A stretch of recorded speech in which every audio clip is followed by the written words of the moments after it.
Hingað til okkur komin Jóna Kristín Þorvaldsdóttir, sóknarprestur á Fáskrúðsfirði. Velkomin. Takk fyrir. Aðventan annasamur tími á prestum, ekki satt? Jú, hún það. Það annarsamt á aðventu og jól. Það stundur sagt að við séum svona svo jólasveitnin á aðventunni, jafn sýnileg. En aðventan einstakur tími. Ljúfur tími hjá flestum sem betur fyrr. En hann getur líka verið strembinn tími og því miður, hann það hjá ýmsum líka. Og hvernig birtist það? Hvað svona sem að reynir á menn? Aðventan tími tilfinninga og við getum eiginlega ekki hjá því komist að vita af aðventunni, hvernig sem aðstæður hjá hverjum og einum eru.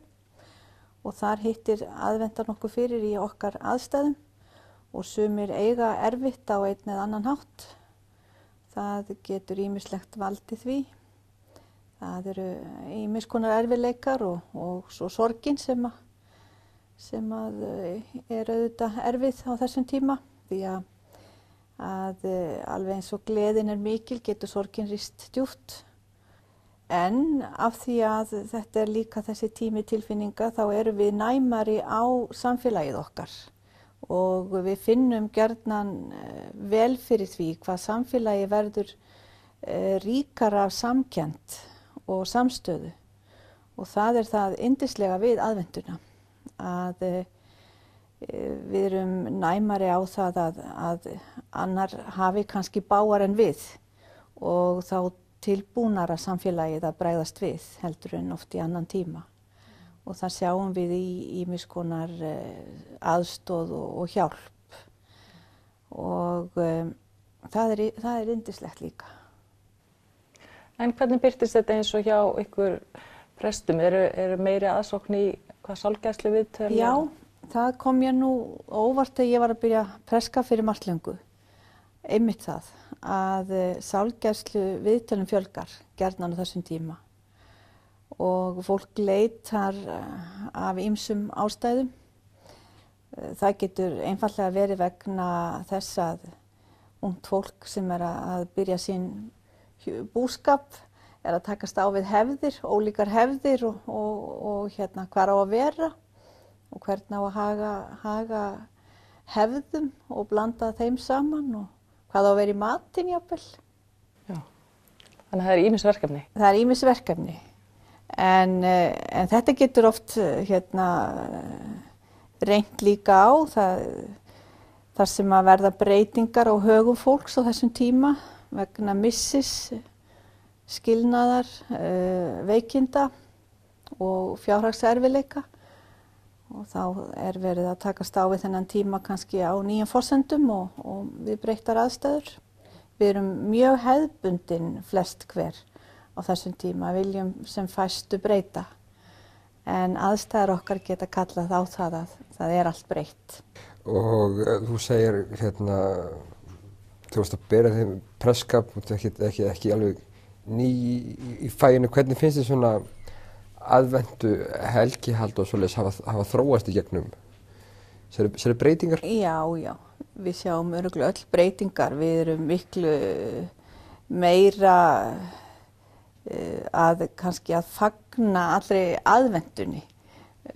Ég svo gömul orðin að ég man það að það mátti eiginlega ekkert á aðventu. Maður fekk ekkert að vaða í kökudallana sem að hrúðust upp í búrinu. Það var allt sparað til jóla og ég það forn að ég man alveg eplailminn í búrinu og hvernig var verið að halda í við sig í ýmsu til þess að geta veitt sér hátíðir. Nú þurfum við að vera að fagna þessar 4 vikur svolítið ríkulega í mat og drykk og skemmtun og það náttúrulega margt líka ánægjulegt og hver vill fara tilbaka í þessu, ég veit það ekki. Ekkert við sem við viljum alveg hverfa tilbaka allavega, þó að við viljum samt ekki gleyma þessum undirtón aðventunnar að það ákveðin vænting sem aðventan felur í sér. Við erum að undirbúa fyrir hátíðina sjálfa.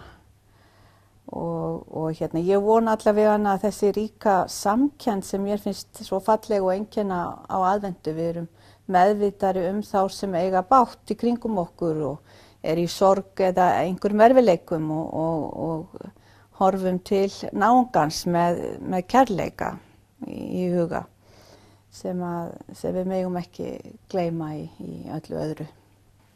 En það hefur nú verið í gegnum árina að fólk sem kannski fer ekki almennt í kirkju eða sækir helgihald, það fer á þessum tíma? Já, það eitt af hefðinni, sko. Við erum svo vanaföst og sumir get ekki hugsað sér að annað heldur en að setjast til borðs heima klukkan 6, þá koma jólin, meðan að aðri get ekki hugsað sér annað heldur en að vera í kirkjunni klukkan 6 að kirkjuklukkurnar hringja helgina inn. Og þannig það fyrir mér og þeim sem í kringum mig eru held ég að okkur finnst helgin ganga í garð þegar kirkjuklukkurnar hljóma á aðfangadagskvöld. Svo borðum við bara þegar maturinn tilbúinn, einhver tíman, stundu seint.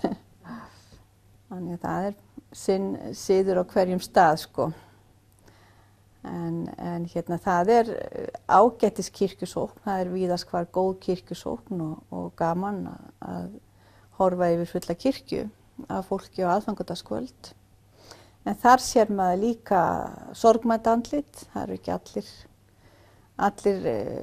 kannski mjög glaðir því að hérna sorgin þar líka. En það þetta samfélag, það þessi samkennd og að vera saman, það hluti af þessum tíma og þess vegna líka einmannakennd hjá þeim sem ekki hafa svolítið sterkt bakland eða þetta samfélag sem við sækjum í á þessum tíma. Jóna Kristín, þakka þér kærlega fyrir komuna í föstudagsþáttinn.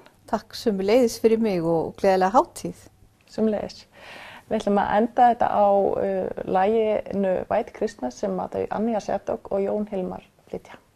Bless, bless.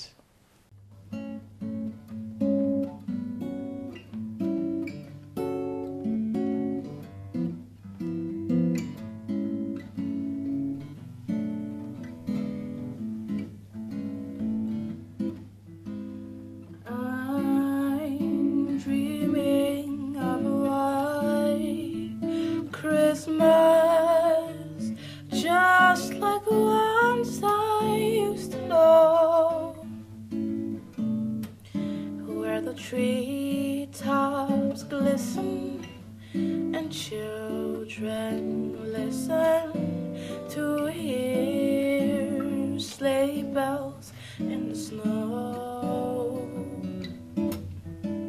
I'm dreaming of a white Christmas with every Christmas card I write. Your days be merry and bright, and may all your Christmases be white.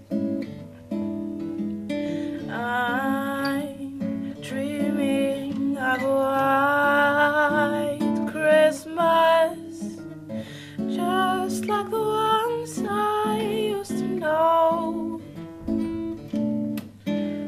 The treetops glisten and children listen to hear sleigh bells in the snow.